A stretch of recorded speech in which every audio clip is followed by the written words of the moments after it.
সত্যি কথা বলতে এই বিপদ এটা কিছুক্ষণের, আজ আছে কাল নাও থাকতে পারে। কিন্তু যদি লক্ষ্যকে প্রাপ্ত করতে পারেন তাহলে তার আনন্দ আপনার সাথে সারা জীবন রয়ে যাবে। তাহলে লক্ষ্য প্রাপ্ত করুন আর আমার সাথে ভালোবেসে বলুন, রাধা রাধা। ওমাই কি, আমি কখন থেকে এখানে অপেক্ষা করছি, হাত পেতে দাঁড়িয়ে রয়েছি যাতে একটা ফল আমার হাতে এসে পড়ে এবং সেটা আমি খেতে পারি। কখন থেকে অপেক্ষা করছি কিন্তু সেটা হচ্ছেই না। এবার আপনি বলবেন যে এসব কি বলছি, এ কি অদ্ভুত কথা বলছি। যদি ফল খেতে হয় তাহলে আমাকে বৃক্ষে চড়তে হবে, ফলের কাছে পৌঁছতে হবে, তবেই তো ফল পাবো। এবারে এটা অত্যন্ত সহজ ব্যাপার, কিন্তু এই বিষয়টা আপনি নিজের জীবনের প্রসঙ্গে ভেবে দেখুন। লক্ষ্য কোথায় আছে আপনি জানেন, সেই লক্ষ্যে পৌঁছানোর পথ কি সেটাও আপনি জানেন, সেই পথে চলার ক্ষমতাও আপনার রয়েছে, কিন্তু তাও আপনি নিজের লক্ষ্য লাভ করতে পারছেন না।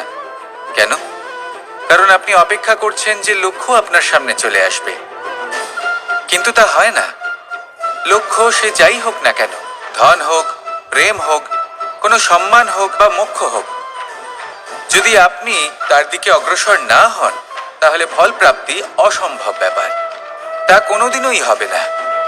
সেই জন্য আপনার চোখের সামনে আপনি যদি নিজের লক্ষ্যকে দেখতে পান তাহলে উঠুন এবং সেই দিকে অগ্রসর হতে শুরু করুন। নিজের অন্তরের সকল অশুভ গুণ দূর করুন, অলসতা ত্যাগ করুন, অজ্ঞানতা ত্যাগ করে দিন এবং চলতে থাকুন। অবশ্যই মনোবাঞ্ছিত ফল লাভ করতে পারবেন। মনে রাখবেন, চলতে থাকলে তবেই লক্ষ্য প্রাপ্তি হবে। অপেক্ষার দ্বারা শুধুমাত্র মৃত্যু লাভ হবে। আসুন আমার সাথে ভালোবেসে বলুন, রাধা রাধা। একবার একটা শেয়াল বনে বিচরণ করছিল। ও একটা ছোট্ট শাবক দেখতে পেল। ও ভাবলো, আজ একেই আমি খাবার হিসেবে গ্রহণ করব। আশেপাশে দেখলো কেউ দেখছে না তো, কেউ ছিল না, আর সেই শাবকের ওপর আক্রমণ করলো, যা হলো একটা ঘোর অপরাধ। বনের নিয়ম অনুসারে আপনি কখনোই শাবকের ওপর আক্রমণ করতে পারেন না। তারপর এই খবরটা যখন রাজা সিংহ জানতে পারলেন, সভার আয়োজন করলেন। কিন্তু সেখানে শেয়াল বলল, আমি তো এরকম কিছু করিনি। কিন্তু যদি আপনি এরকম বলেন, কোনো প্রমাণ দিন, এর কোনো সাক্ষী আছে? তখন রাজা সিংহ পেঁচাকে ডেকে পাঠালেন, যে সেই মুহূর্তে বৃক্ষের শাখার ওপর বসেছিল, সে সব কিছু দেখেছিল। পেঁচা সব সত্যি কথা বলল, আর শেয়ালকে মৃত্যুদণ্ড দেয়া হলো। এবার এই কাহিনী আমি আপনাকে কেন শোনালাম? কারণ মানুষও কখনো কখনো এরকম কর্ম করেন যা শিয়াল করেছে। এটা ভাবেন কেউ দেখছে না, যখন আমি অনুচিত কর্ম করতেই পারি। কিন্তু না, আপনি যাই করুন না কেন, কেউ না কেউ অবশ্যই তা দেখছে। কোনো ব্যক্তি না হলেও কোনো প্রাণী, না হলে কোনো যক্ষ বা দেব বা প্রেত। যদি এনারা কেউ না দেখেন তাহলে ধরিত্রী মাতা দেখেন, যেখানে দাঁড়িয়ে আপনি সেই কর্ম করছেন, তাই না? তাই একটা কথা সবসময় মনে রাখবেন, কে দেখছেন কে দেখছেন না সেই বিষয়ে ভাবা ছেড়ে দিন। এটা খুব সহজ কথা। আপনি যদি উচিত কর্ম করেন উচিত ফল পাবেন, যদি অনুচিত কর্ম করেন তাহলে আপনি অনুচিত ফল অবশ্যই পাবেন। সেই জন্য উচিত পথে চলতে থাকুন, উচিত কর্ম করতে থাকুন, আর আমার সাথে ভালোবেসে বলুন, রাধা রাধা। আমি অনেক সংখ্যক মানুষকে দেখেছি, তাদের কাছে অত্যাধিক জ্ঞান আছে, শিল্প আছে, ধন আছে, কীর্তি আছে, কিন্তু তারা এই সব কিছু নিজেদের কাছেই রাখেন, এই সমাজে বিতরণ করেন না। কারণ হলো ভয়। ওনাদের মনে হয় যে যদি আমি এই সব কিছু সমাজে বিতরণ করি তাহলে সমাজ আমার শিল্প হোক, ধন হোক, জ্ঞান হোক, কীর্তি হোক, সবকিছু চুরি করে নিয়ে যাবে, আর তার বদলে আমি কিছুই পাবো না। এটা কিন্তু সত্য নয়।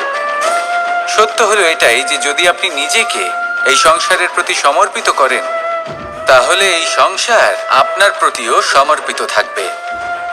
আপনি শুধু ধন, জ্ঞান, কীর্তি, সম্মান পাবেন তাই নয়, বরং এই সমাজ আপনাকে নিজের চোখে হারাবে, মনের মধ্যে স্থান দেবে। তাই এই ভয় ত্যাগ করে দেখুন কিভাবে এই সমাজ আপনাকে প্রেম সমর্পণ করে। আসুন আমার সাথে ভালোবেসে বলুন, রাধা রাধা। সেই কখন থেকে এই পুস্তকটিকে দেখছি, কিন্তু এর থেকে আমি কোনো জ্ঞান লাভ করতেই পারছি না। এবার আপনি বলবেন যে আজ কেমন বিচিত্র কথা বলছি আমি। যদি এই পুস্তক থেকে আমাকে জ্ঞান লাভ করতে হয়, তাহলে শুধুই তাকিয়ে থাকলে হবে না। আমাকে এই পুস্তককে খুলতে হবে, পড়তে হবে, তাকে বুঝতে হবে, তবেই তো জ্ঞান প্রাপ্তি হবে।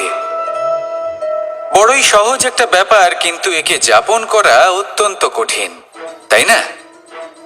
আপনি নিজেকেই দেখে নিন। আপনার কাছে অনেক জ্ঞান রয়েছে। সহজ থেকে সহজতর জ্ঞানের কথা যদি বলি, আপনি এটুকু তো জানেন যে সত্যি কথা বলা ভালো কাজ, দান করা হলো পুণ্যের কাজ। আপনি জানেন যে পরিশ্রম করলে সাফল্য আসবে। এই জ্ঞান তো আমাদের কাছে রয়েছে, এমন অনেক জ্ঞান আমাদের কাছে রয়েছে, কিন্তু আলস্যের কারণে, অবহেলা করে আমরা শুধু এই জ্ঞান প্রয়োগ করতে পারি না। সেই জ্ঞান যাপন করা শুরু করুন, জীবনে প্রয়োগ করতে শুরু করুন। এই মন প্রত্যেকটি মুহূর্তে প্রসন্ন থাকবে, আর লক্ষ্যপ্রাপ্ত করে এই মন বলবে রাধা রাধা।